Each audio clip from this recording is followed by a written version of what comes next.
Quisiera hacer un pequeño aviso. La maestra Rosa María Álvarez tenía su cargo, tiene todavía, aunque no esté con nosotros. Dentro de este esquema, ella nos iba a hacer favor de exponernos. Hace un momento el doctor de la Barrera hablaba de la mujer como esta bisagra, y después la maestra Silvia Núñez nos hizo favor de decirnos el número de mujeres migrantes, que parece ser que es la mitad de la migración. Y bueno, este era el rol que ella tenía, así que rompiendo un poco el esquema que tenemos, la primera presentación se la dejaremos a la maestra Cecilia Mondragón, que tiene el encargo de leer la ponencia que había preparado para nosotros Rosa María Álvarez, porque se influenzó y no puede acompañarnos. Muchísimas gracias.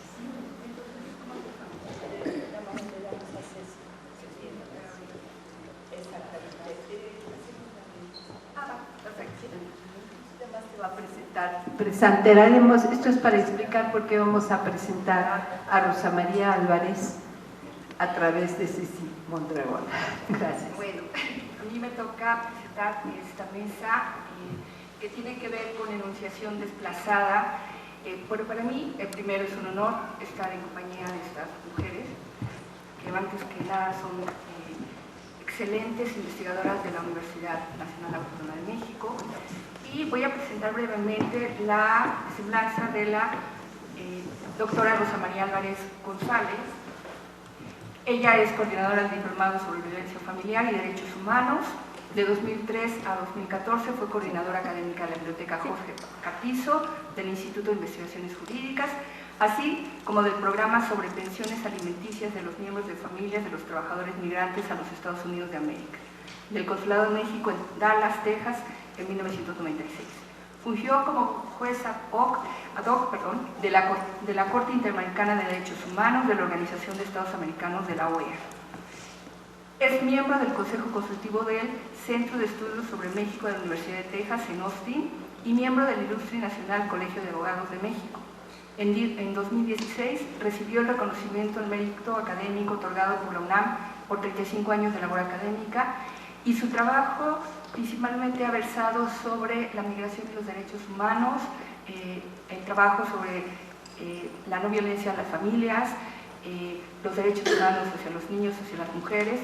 Tiene un amplio currículum en torno a estos temas y además recientemente tuvo el grado de doctor en Derecho por la UNED España. Entonces nos acompaña la maestra Cecilia Mondragón en su nombre. Muchas gracias, maestra. Muchas gracias. Bueno, aquí para complementar lo que acaba de decir la doctora Margarita Palacios, con quien tengo una amistad desde hace unos años, justamente en relación con el trabajo docente académico que he realizado junto a la maestra Rosa María Álvarez. Representarla en este foro para mí es un gran honor, es un gran placer. Entonces, trabajamos justamente sobre el tema de mujeres en el Instituto de Investigaciones Jurídicas. Les comento así nada más para hacer el preámbulo. Justamente en esa parte me corresponde trabajar en conjunto con la maestra Álvarez y otras investigadoras de esta casa de estudios, consolidar la línea de género en el Instituto de Investigaciones Jurídicas de la UNAM, lo cual no fue tarea sencilla, dada la resistencia que el tema presenta de por sí desde la disciplina jurídica. Entonces me siento muy complacida de estar el día de hoy aquí en este foro. Le comentaba a la doctora Margarita Palacios que fue un placer escucharla brevemente al final de su intervención, porque de pronto uno sale del espacio en el cual se mueve, acostumbra a moverse de manera cotidiana, y de verdad que es un placer escuchar esa apertura, esa mente abierta, la capacidad que se tiene para incidir en la realidad más allá de los discursos o de los grandes discursos teóricos. Y lamentablemente desde mi disciplina yo me doy cuenta que el discurso de género es un discurso que presenta muchísima resistencia y que resulta ser un gran desafío en tiempos tan verdaderamente complejos, en donde se requiere una visión multidisciplinaria para el abordaje de ciertas problemáticas. Este tema en particular que tiene como objeto este foro, de verdad que es un tema desafiante, porque de entre las grandes o de los grandes sectores vulnerables se conjugan varios de un solo golpe. Ser mujer, ser niña, ser migrante, es algo verdaderamente atroz, y estoy acá usando incluso el término que le da la Fundación Open Society, que justamente acaba de calificar lo que está sucediendo en el territorio mexicano como atrocidades innegables. Es algo que no podemos seguir negando. La realidad nos ha golpeado, nos está golpeando de manera muy fuerte, como para seguir insisto, desde mi disciplina, con ciertos dogmas que no nos dejan avanzar en la protección de los grupos vulnerables, en este caso grupos de migrantes, mujeres y niñas, ¿no? Entonces, me voy a permitir dar lectura a la conferencia de la maestra Rosa María. La maestra Rosa María dividió su ponencia en 5 grandes apartados: migración y mujeres migrantes, por qué migran las mujeres, para tratar de encontrar las respuestas al fenómeno de feminización de la migración, que es latente, que es evidente en estos momentos, cuáles son los escenarios a los que se enfrentan las mujeres en tránsito migratorio, es decir, aún sin llegar a su destino final, que, bueno, como ustedes saben, son objeto de violaciones graves a sus derechos humanos. El cuarto punto, cuáles son los escenarios que enfrentan las mujeres ya asentadas en los nuevos territorios. Y como quinto punto, la Agenda 2030 y las mujeres migrantes, para cerrar de manera un poco positiva, para no cerrar de capa caída después de tanto dato atroz. Hay un futuro, hay una esperanza en el horizonte, hay la luz al final del túnel, lo cual yo creo que es una oportunidad para trabajar en pro de los derechos de las mujeres como migrantes, como parte de estos grupos amplios de la población que tienen la necesidad de desplazarse por razones muy fuertes, que son las mismas que no le permiten al tiempo permanecer en los territorios en los cuales nacieron, en los cuales crecieron, en los cuales tuvieron hijos, en los cuales tal vez murieron sus padres. Vamos, es dejar todo lo que ellas son al dejar su territorio, y esta es una visión que necesita ser tomada en consideración para trabajar de forma integral el tema de la migración desde la óptica o desde la visión y la misión de las mujeres, ¿no? Entonces, sin más, en este primer apartado, la doctora Rosa María Álvarez se refiere a la migración y las mujeres migrantes de esta manera. La movilidad de personas es algo que ha existido a lo largo de la historia de la humanidad. Se puede decir que caracteriza a los seres humanos, quienes en busca de satisfacer sus necesidades le han hecho algo connatural. La civilización trajo la posibilidad de establecerse en un lugar determinado y con ello de generar riqueza en el mismo lugar de residencia. El confort que ello significa impacta ampliamente en las posibilidades de desarrollo, pues quienes tienen cubiertas sus necesidades vitales destinan su tiempo a actividades que les aportan nuevamente posibilidades de crecer en otras áreas. En contraste con lo anterior, justamente ante la disparidad en el desarrollo, se originan grandes desplazamientos de poblaciones pertenecientes a diversos estados, países, o al interior de ellos, refiriéndonos a la migración interna. lo cual trae aparejado una serie de problemáticas sociales, económicas, políticas, ambientales, en fin, de diversa naturaleza.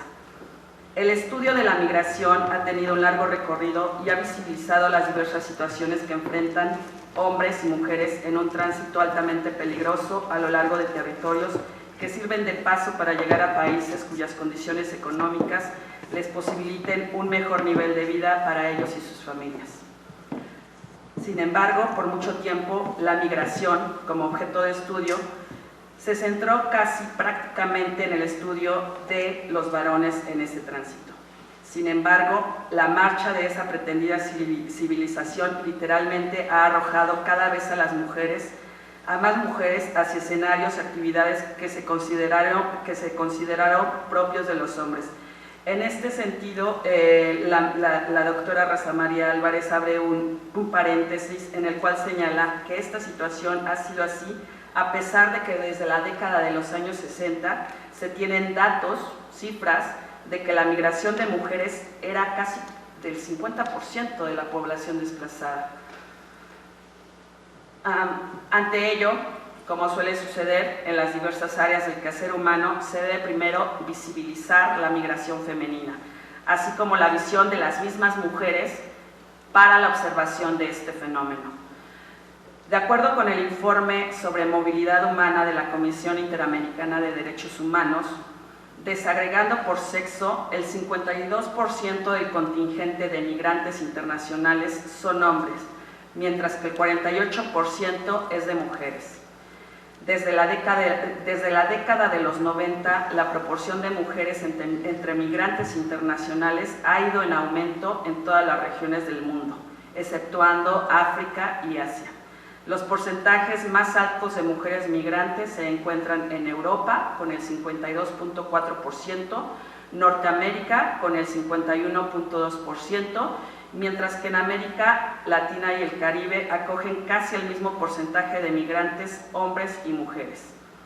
Este hecho, en el cual millones de mujeres han engrosado el contingente de migrantes internacionales, no solo ha incrementado el número total de personas que migran, sino que también ha transformado de forma radical este fenómeno social, pues gran número de las mujeres que migran en la actualidad lo hacen por su propia cuenta y no como miembros de familias de migrantes. Este aumento en la migración de mujeres se ha dado en respuesta al aumento de la demanda de trabajo doméstico, ya que las mujeres en países más desarrollados se han unido a la fuerza laboral, a la vez que han venido retirando servicios y beneficios sociales del estado de bienestar.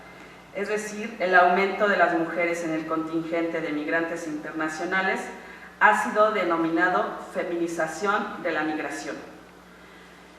En este contexto, cabe preguntarnos por qué migran las mujeres. De acuerdo con el Instituto Nacional de Migración, las principales razones para que las mujeres emigren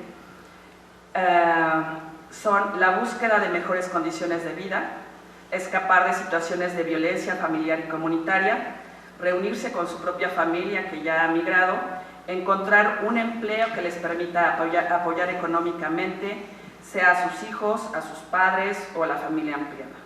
En este sentido, el mencionado informe de movilidad de la CID señala que, en efecto, actualmente las principales causas asociadas a la migración de las mujeres tienen que ver con factores socioeconómicos, laborales, familiares, así como la ausencia de diversas formas de violencia. Así como consecuencia de diversas formas de violencia. Aunado a ello, la tradicional división del trabajo por género ha propiciado que la migración de las mujeres se haya enfocado a la realización de trabajos domésticos y los servicios de cuidado de personas, en especial de niños, niñas, adultos mayores, personas con discapacidades o personas enfermas. Además, la migración y la trata de mujeres para la industria del sexo, la prostitución forzada, así como la migración para matrimonios forzados, entre otras formas de explotación. Cabe resaltar que estas formas de migración no excluyen otras formas de migración femenina que se dan cuando las mujeres migran con la intención de reunificar sus familias. Sobre esta situación, la propia Comisión ha observado que la inserción de mujeres migrantes en las cadenas globales de cuidados perpetúa la reproducción de esquemas de género al seguir asignando a las mujeres roles y estereotipos tradicionales que tienden a perpetuar la visión de la mujer cuidadora, ama de casa y responsable del ámbito doméstico. Como se observa, tanto la violencia que se ejerce sobre ellas, así como las labores de cuidado, forman parte importante de sus motivaciones. En este sentido, y una vez que tratamos de dilucidar el por qué las mujeres tienden a movilizarse de sus territorios, cabe preguntarnos, en un tercer apartado, cuáles son los escenarios a los que se enfrentan las mujeres en tránsito migratorio, situación que también les afecta de manera particular como mujeres. De acuerdo con diversos informes, uno de ellos el de la Comisión Interamericana que acabo de señalar, pero también el de la situación de derechos humanos de la propia Comisión, ambos de 2015, de diciembre de 2015, señalan que en su tránsito las mujeres se enfrentan desde su propia realidad a situaciones que afectan tanto a hombres como mujeres, sin embargo, con la agraviante de que a ellas les agravia de forma particular en su condición de mujer. Las transformaciones del fenómeno migratorio generado a raíz de la migración de mujeres y niñas también se ven reflejadas en las problemáticas propias que se han desencadenado como consecuencia de los patrones estructurales y culturales de discriminación que persisten contra las mujeres en América. El Sistema Interamericano de Protección de Derechos Humanos ha manifestado su preocupación respecto a la grave situación que enfrentan las mujeres migrantes, a quienes ha reconocido como grupo en particular riesgo de violaciones de derechos humanos, debido a la discriminación y violencia que históricamente han sufrido en razón de su género. Asimismo, el hecho de ser migrante, refugiada, desplazada, han sido reconocidas como condiciones que pueden agravar la situación de vulnerabilidad de las mujeres. Pese a esto, la situación de violencia y discriminación que enfrentan las mujeres ha estado históricamente invisibilizada en la agenda pública y en los sistemas judiciales de diversos países del hemisferio, tal como lo ha evidenciado la propia Comisión Interamericana. Con frecuencia, las mujeres y niñas migrantes tienen que enfrentar situaciones adicionales de violencia y discriminación, específicamente en razón de su género. Entre otras, se incluyen las siguientes: su mayor exposición a ser víctimas de trata de personas con fines de explotación sexual o trabajo forzoso, y las diversas formas de violencia psicológica y sexual a las que son sometidas a lo largo de las diferentes etapas de su migración. Por lo anterior, la misma Comisión Interamericana ha señalado que la protección efectiva de las mujeres migrantes requiere un abordaje integral desde la perspectiva de género y de los derechos de los migrantes. A su vez, tratándose de niñas migrantes, es necesario que los derechos y obligaciones específicas que se derivan de su condición de niña sean tenidos en cuenta de manera prioritaria por los Estados. En este sentido, se ha hecho llamado desde los sistemas de protección, tanto el universal como el regional, a proteger el derecho de las mujeres a una vida libre de violencia, incluso durante su ruta migratoria. Una mujer, una niña, no pierde su calidad de persona por el hecho de transitar en la búsqueda de mejores condiciones de vida. Los estados, el Estado mexicano en particular, deben proteger y garantizar los derechos a la circulación y residencia, a otorgar medidas procesales en el marco de procedimientos de deportación y extradición, el derecho a la vida familiar en el marco de procedimientos migratorios, el derecho a no ser sujeto a penas o tratos crueles, inhumanos o degradantes como resultado de un procedimiento de deportación, el derecho a la libertad procesal y a las garantías procedimentales en detención migratoria, así como el derecho a recibir asilo, el derecho a la nacionalidad, entre otros. Falta de este compromiso estatal trae aparejados hechos tan graves como los sucedidos en San Fernando, Tamaulipas, un caso verdaderamente emblemático en nuestro país, lamentable y dolorosamente emblemático, en donde ni siquiera se tiene la certeza de las víctimas que había ahí. San Fernando, Tamaulipas, 72 migrantes, de acuerdo con la Secretaría de la Marina, divididos de esta forma, 58 hombres y 14 mujeres. De acuerdo a investigaciones documentadas realizadas por la red de periodistas de a pie, 59 hombres y 13 mujeres. Es decir, hay una persona que está sin en realidad saberse ni siquiera si era hombre o mujer. Fueron masacrados a escasos kilómetros de alcanzar el llamado sueño americano. Caso este que después de ya casi 7 años, en agosto de este año se cumplen 7 años de esa masacre. Lo lamentable de ese caso es que después de 2010, en 2011 y en 2012, se supo que San Fernando era una gran fosa clandestina. Tenemos aquí el problema, por llamarlo de esa manera, de cadáveres que siguen en un tráiler porque no hay manera de darle contención en un lugar apropiado, y hoy por hoy ese caso está generando que entre los colectivos y la Procuraduría General de la República se esté proponiendo el primer cementerio forense, que de todas maneras no va a tener cabida para la cantidad de cadáveres que están apareciendo en nuestro país. Caso que después de ya casi 7 años sigue sin ser aclarado y peor aún, sin ni siquiera contar con líneas claras de investigación. Este caso involucró tanto a hombres como mujeres, como acabo de comentar. En el punto número 4, una vez, si es que logran llegar a pasar la frontera, ¿cuáles son los escenarios que enfrentan las mujeres asentadas ya en nuevos territorios y cuya situación migratoria es irregular? Solamente por mencionar, las mujeres se enfrentan a problemas tales como la falta de acceso a sus derechos sociales, políticos, económicos y culturales, falta de acreditación de la identidad jurídica de sus hijos e hijas, lo cual además trae aparejado la falta de acceso al ejercicio de otros derechos como la educación y la salud, que son básicos, solamente por citar. Además de ello, se presentan problemas en el ámbito familiar, como el acceso a la pensión alimenticia, la custodia, la patria potestad, divorcios, etc. Es decir, toda una serie de complicaciones desde la perspectiva de las propias mujeres.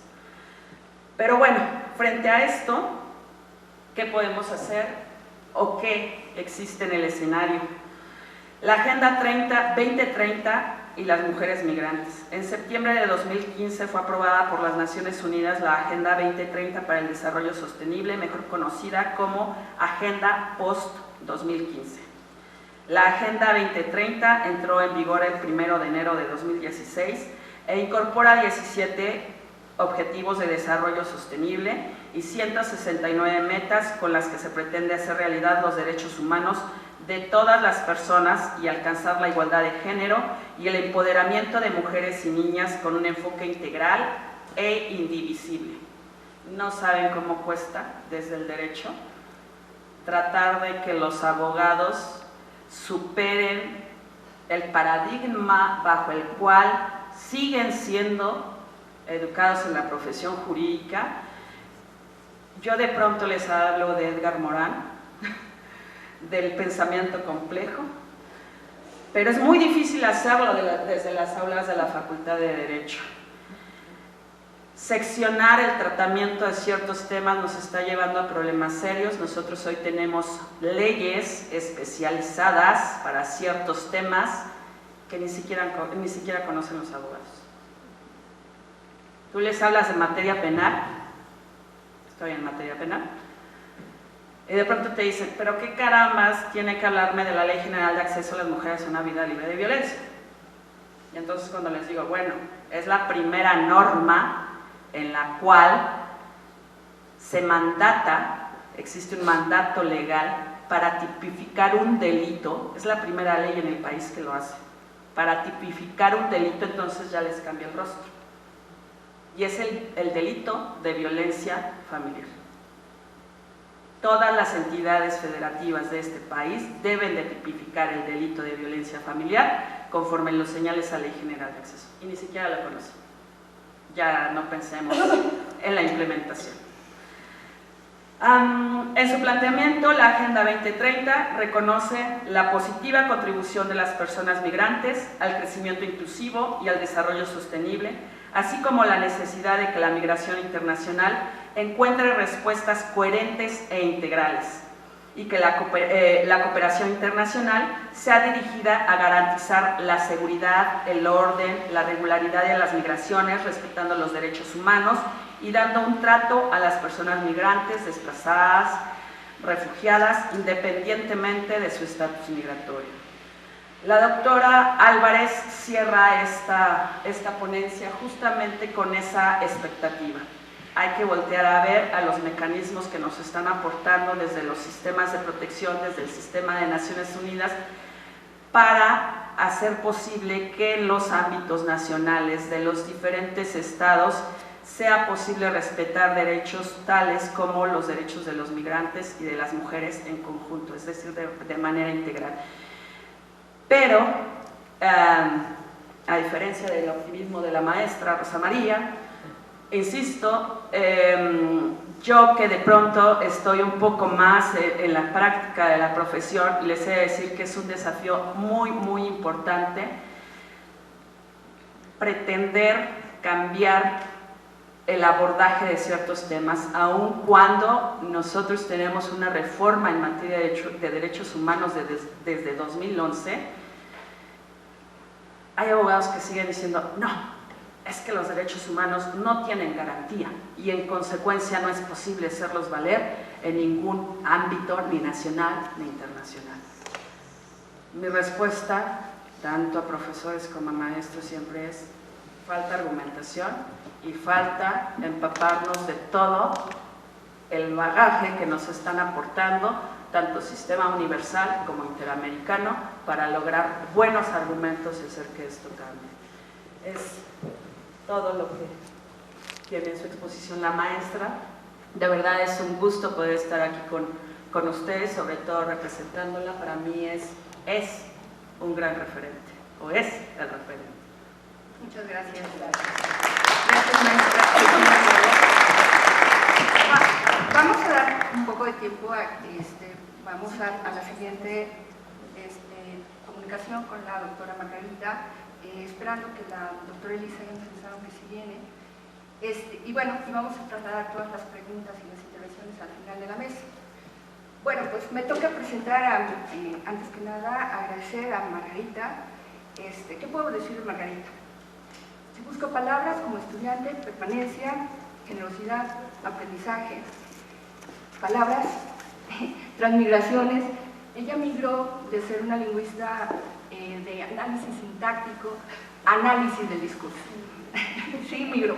Y antes de dar la semblanza oficial, como ella decía hace un momento, realmente esta mesa y la mesa anterior debemos estar agradecidos porque permite un diálogo muy importante y sobre todo recuperando palabras clave de todas las intervenciones, permite visibilizar la migración. O sea, eso es importante. Creo que nuestros estudiantes están ávidos de tener este conocimiento, de tener este diálogo, y este coloquio nos va a permitir permanecer ahora sí con respecto a este tema. Y creo que sí es fundamental que nuestros estudiantes conozcan este tipo de acercamientos y toda la gente que tenga la oportunidad de venir, porque nos va a permitir también ser sensibles. Y una cosa que he notado en todas las intervenciones es que hablan justo de las actitudes que tenemos como seres humanos. Creo que algo fundamental es las actitudes. Y por eso es que mi intervención hacia Margarita, porque ella ha demostrado ser muy generosa con todos sus estudiantes. Yo misma fui estudiante en su momento de ella y siempre le dije que yo me dediqué a la lingüística por ella. Entonces, pues es un honor. Y bueno, me voy a la parte oficial. La doctora Margarita Palacios creo que ya no tiene más presentación que decirles que tiene 2 doctorados, estudios de doctorado en la Universidad de Sorbona en análisis del discurso, obtuvo también el grado de doctora en ciencias políticas y sociales por la UNAM, con una tesis sobre la palabra democracia. Actualmente es coordinadora del Seminario Universitario de Estudios del Discurso Forense en la UNAM y profesora de tiempo completo de nuestra Facultad de Filosofía y Letras. Es autora o coautora de 11 libros y artículos sobre el análisis del discurso, estudios de género, minorías y la construcción democrática en México. Y por supuesto es profesora de no uno, sino muchísimos estudiantes. Estamos muy agradecidos de que se haya topado, que la hayamos tenido en nuestro camino. Pues te doy la palabra, Margarita. Gracias, Ana. Lo que pasa es que una vida nos se escucha bien. Bueno, pues yo preparé algo sobre el discurso del odio, que alguna vez lo he sentido como todos, y pocas veces lo había tratado de segmentar. Espero que esta segmentación sirva para que todos podamos reflexionar sobre ello. Así que bueno, entonces sigo. Aproximaciones. En este vértice en el que coinciden la ratificación de los derechos humanos, el espacio peligroso de la frontera porosa y su transcurrir lingüístico cargando herencias y tradiciones, reflexionaré sobre la interacción discursiva que se manifiesta en este escenario de límites y fronteras, el odio. Ya que su discurso es, por supuesto, la antesala de la violencia. Del latín odium y del indoeuropeo ad, alude al campo de la pasión, que lleva a hacer daño a alguien. Su etimología coincide con enojar. El odio en este sentido acuña enojo emocional que al parecer no obedecería a un causativo racional. El pathos significa lo que afecta, un estado de ánimo agitado por causas externas. El sujeto permanece pasivo pero ardiendo. Siguiente. ¿Puede haber razones en las emociones? ¿Cómo pensar las razones de la emoción si nuestra cultura las considera antitéticas? En este paradigma formulo la pregunta. El análisis de vectores concurrentes, como lo llamaría Fernando Castaños, implica un compromiso con el entorno social que nos rodea. A ello se debe, probablemente, que ya en el libro 2 de la retórica, Aristóteles contemple las implicaciones de la emoción en el discurso. Se perfila la emoción como entrañamiento lingüístico-cultural de la interacción comunicativa. En este vértigo, en la antítesis, es un espacio de pluralidad y síntesis. Aquí la tolerancia es el componente indispensable para restaurar la convivencia en la diferencia, y la deliberación el camino hacia la inclusión que podría propiciar la escucha de las razones de los demás. Por el contrario, la reiteración de las formas de exclusión centraliza el odio. Su eficacia cumple visibles objetivos. La reiteración produce costumbre y la costumbre aniquila la sorpresa. El escenario permanece como un show habitual mientras los tiempos se sobreponen, se accidentan y se confunden. El auge de las posiciones extremistas paraliza la evolución del proyecto comunitario y el miedo es el personaje central del escenario. Siguiente.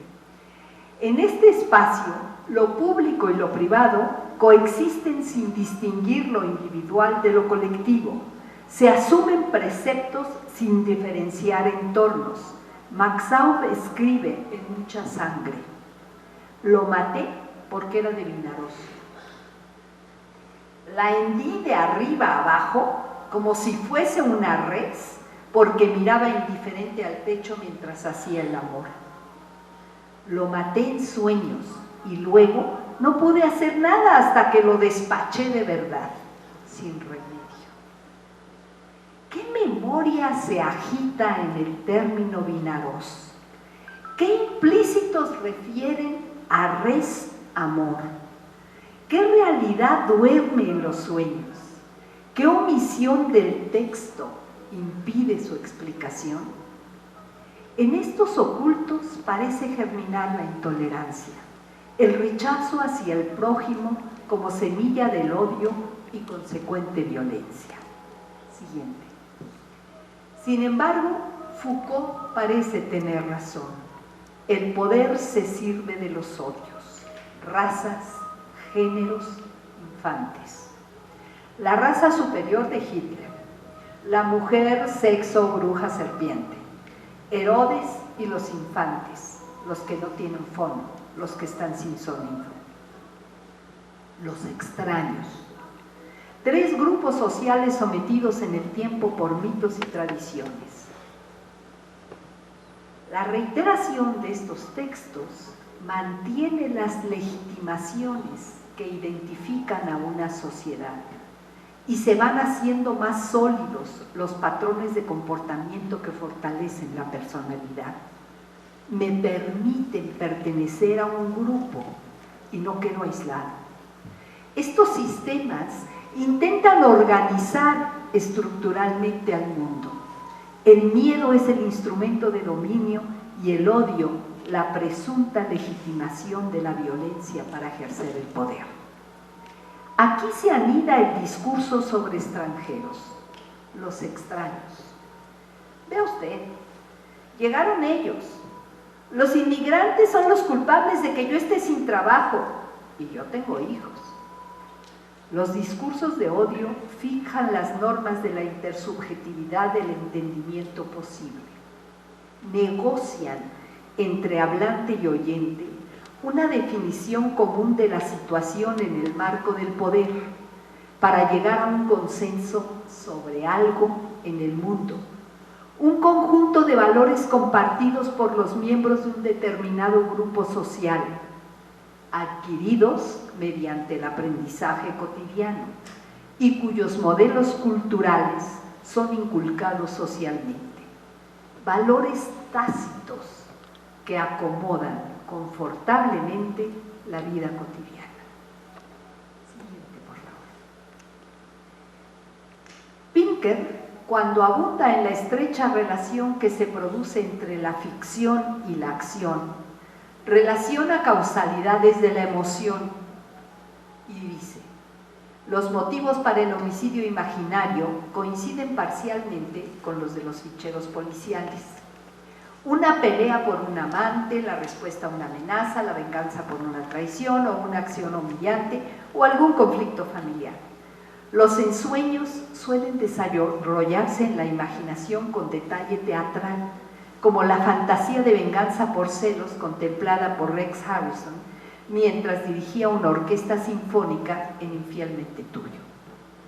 En esta fantasía potencial reposan los imaginarios colectivos que hemos heredado o engendrado como palabras concepto y que expresan la oportunidad para manifestarse en acciones. Furias latentes que se activan con palabras conocidas y reconocidas en el grupo social. En una reacción estímulo-reflejo, los animales bufan, gruñen. Los hombres vociferamos para liberar los impulsos de depradación, dominación y venganza. El análisis de estos discursos podría orientarnos para encontrar algunas implicaciones e identificar consistencias e inconsistencias del hablante en cuestión. Ello, por supuesto, con el propósito de desarticular el mensaje. Siguiente. 1. Rupturas. Esta es mi ruptura, de la que hace un momento, sin ponernos de acuerdo, Ana hizo mención. La gramática que dio abrigo a mis primeras inclinaciones discursivas, distingue entre relaciones de dependencia y posibilidades de elección. En la vida, como en la lengua, todo conjunto obedece a reglas que operan sucesivamente y también a transformaciones. Cabe recordar que toda interrupción provoca irritación, enojo. Las transformaciones pueden ser obligadas, en cuyo caso todo carece de significación relevante, o bien pueden ser transformaciones opcionales con significación pertinente. Así se abre la posibilidad de negar o aceptar una aseveración. En estas transformaciones, abundará Chomsky, se pueden negar nuevas reglas de escritura y generar otras de reescritura. Ello sucede tanto en la estructura gramatical como en la social, y el discurso da cuenta de ambas. Cuando observamos el movimiento de algunos elementos que expresan la elección o su dependencia y los relacionamos con las diversas situaciones del discurso, encontramos que su significado es la marca que el hablante emplea para magnificar o explotar una situación. Ello nos permitiría suponer que en estos enunciados prevalece una tipología de las situaciones discursivas. En consecuencia, si segmentamos los constituyentes de los enunciados y logramos la sistematización de sus categorías, el resultado podría orientar hacia la interpretación más asertiva de las formas y su entorno. Porque, si bien los enunciados ofrecen información, recordemos que también manifiestan el tipo de relación que se establece entre los participantes y la situación comunicativa. En la secuencia del discurso, el hablante autoconstruye la imagen que pretende imponer a su destinatario, de la misma manera que ha perfilado la imagen de su receptor, construyendo al otro.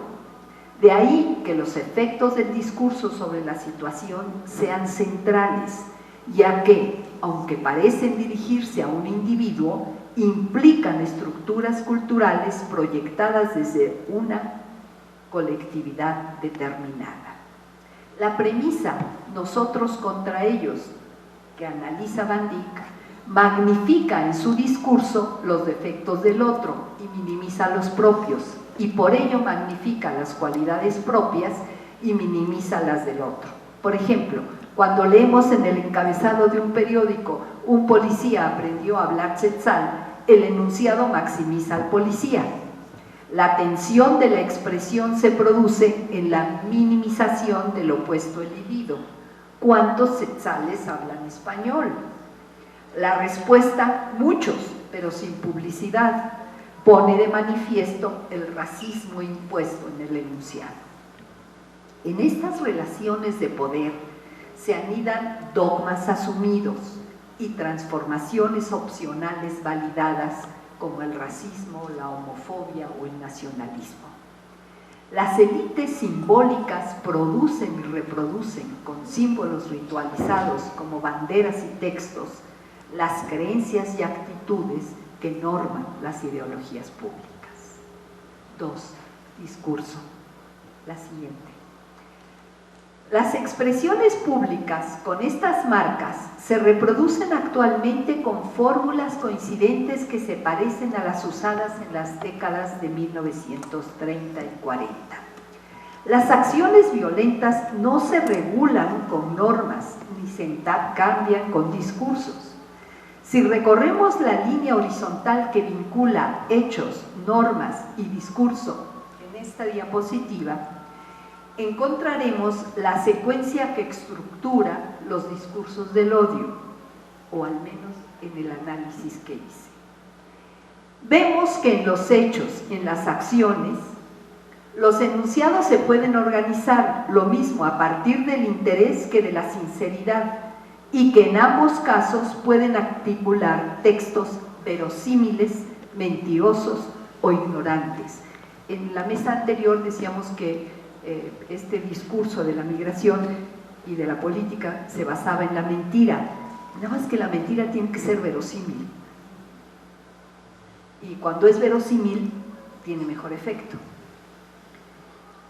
Todos, de una u otra manera, manifiestan la intención difamadora del hablante, tomando en cuenta su voluntad, sus emociones o sus sentimientos. Esto, por supuesto, en sintonía con hábitos inducidos y reiterados que a lo largo del tiempo se han convertido en principios institucionales para el hablante. En este proceso se acuña y ejerce el odio hacia la contraparte vulnerable. Esta secuencia pone en evidencia selección y distribución de constituyentes más o menos confortables para el hablante, que generan una cadena causativa con la que justifican tanto sus palabras como sus acciones de odio. Es decir, sí existe, sí se entraña una causalidad no develada. Estas enunciaciones, de acuerdo con Benveniste, unifican la opinión pública y pueden ir desde una sentencia local hasta la promulgación de leyes, que es lo que acabamos de escuchar. Por ejemplo, en la historia de Lilith y Adán, ella se va al mar para purificarse. El agua es la culpable, la transforma, adquiere conocimientos y entonces se convierte en bruja.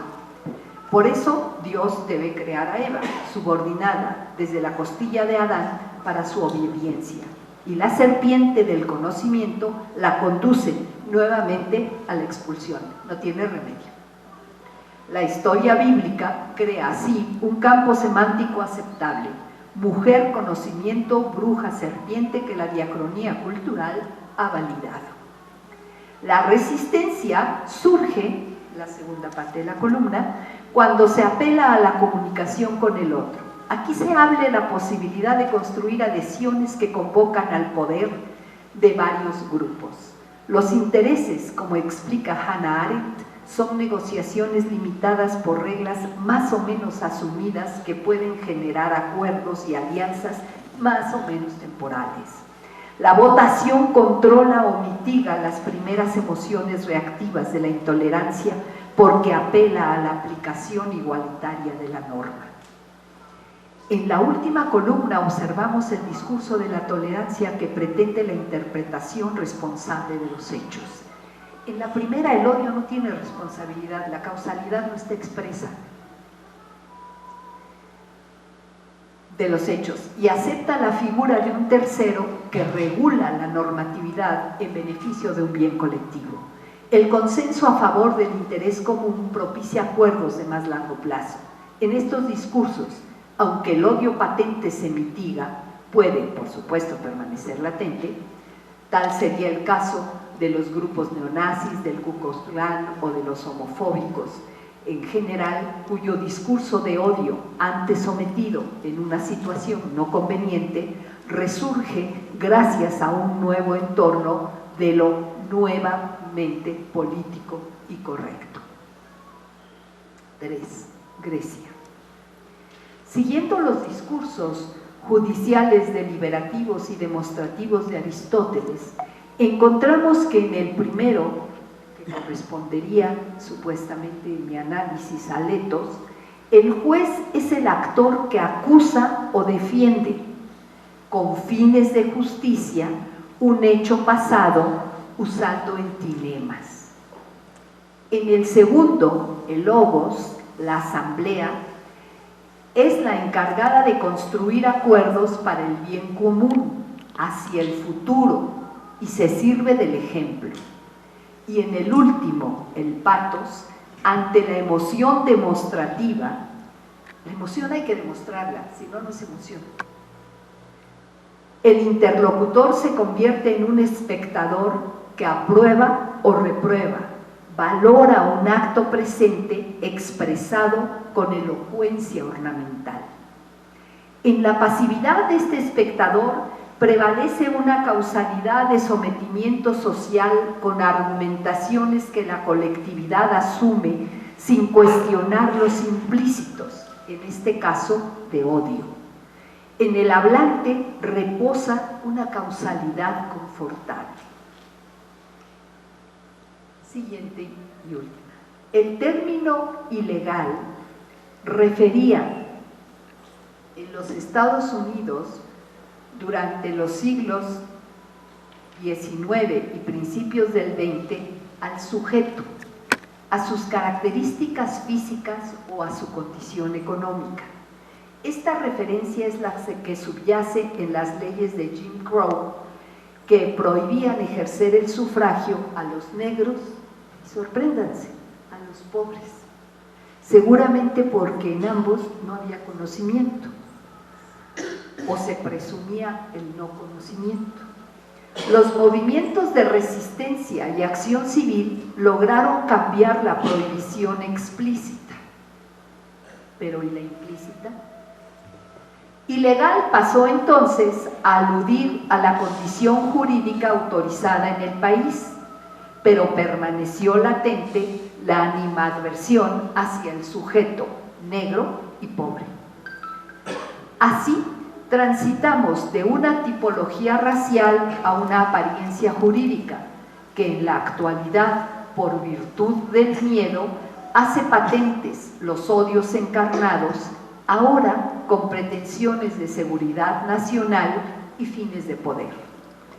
Una frontera intolerante. Por eso, desde Anaxímenes, el límite de los tolerantes ha sido la intolerancia alterna y su camino el discurso deliberativo de la digna igualdad normativa. En este punto tendríamos que encontrar desde la lengua dónde está la digna igualdad lingüística. Muchísimas gracias.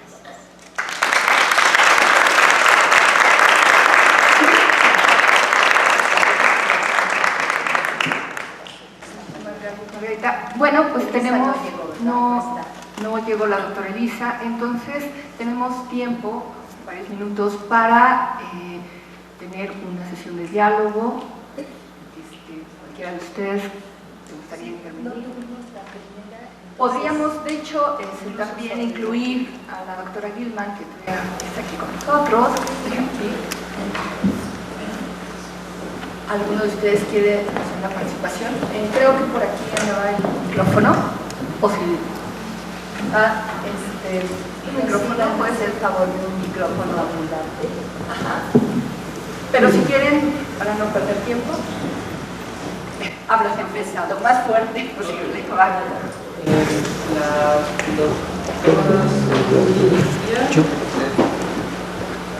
¿Sí me veo? Primero es allá. Ahí está la doctora Silvia Núñez.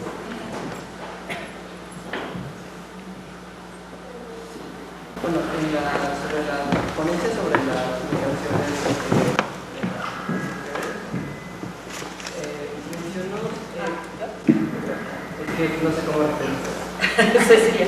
Gracias. Bueno, Cecilia, usted habló sobre que según algunos estudiantes, según algunos profesores de Derecho, los derechos humanos no tienen garantía y por eso no se pueden aplicar, o algo por el estilo. ¿A qué se refiere con eso de que no tienen garantía? Bueno, es un derecho sustantivo cuya regulación normativa no te otorga procedimientos para acceder a él y para incluso llegar a través del debido proceso a hacerlo justiciable ante los tribunales. En apariencia no tiene garantía. Incluso el cambio normativo que se dio con esta reforma en materia de derechos humanos cambia la denominación del título primero de la Constitución a derechos humanos y sus garantías, cuando antes se llamaba las garantías individuales.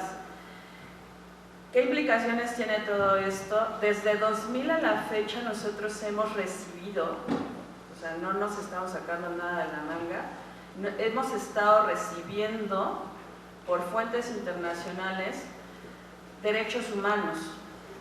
Si tú te vas a revisar la parte que se le llama dogmática de la Constitución, no es la parte dogmática, es la parte en donde están consagrados todos los derechos humanos e incluso se incorporan todos los tratados internacionales en materia de derechos humanos, y los derechos humanos que estén en tratados de otro tipo, si son derechos humanos y si México es parte,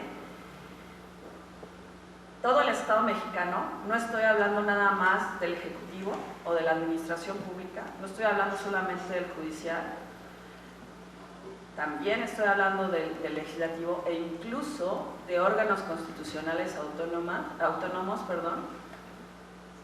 En términos del primer artículo de la Constitución, de su párrafo tercero, señala todas las garantías en el ámbito de sus competencias.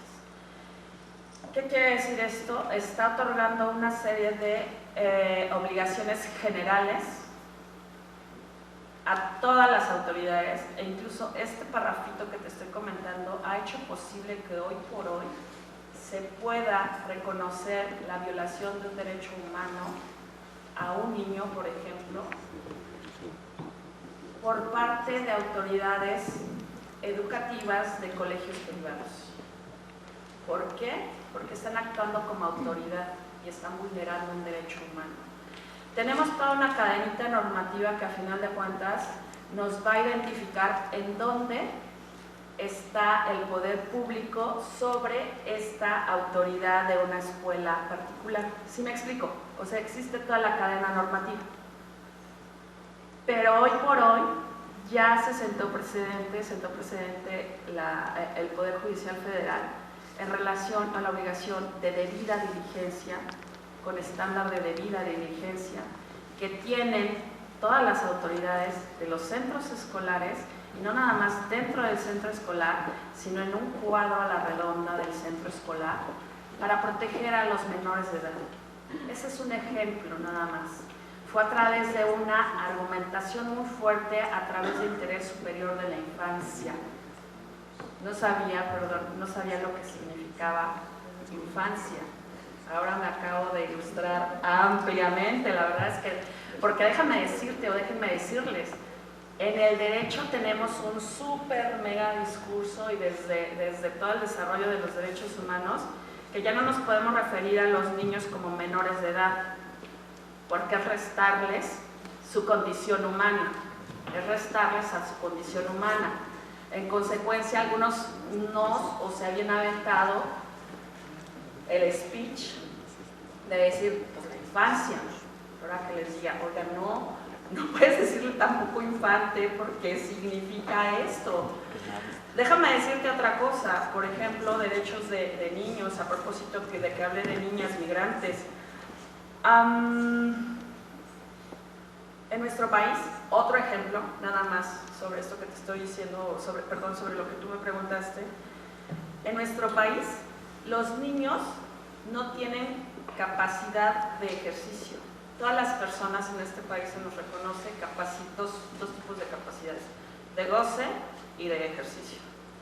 La minoría de edad implica la capacidad de goce, pero no de ejercicio.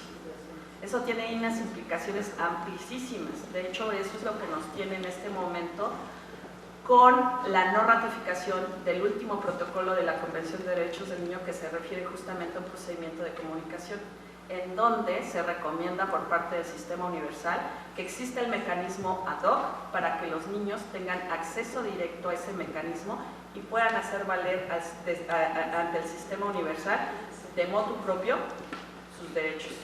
O sea, fíjate nada más las implicaciones, ya no es ni siquiera la existencia de la propia garantía. Entonces, se refiere justamente a eso, a que exista un procedimiento en el cual se garantice que ese derecho sea protegido.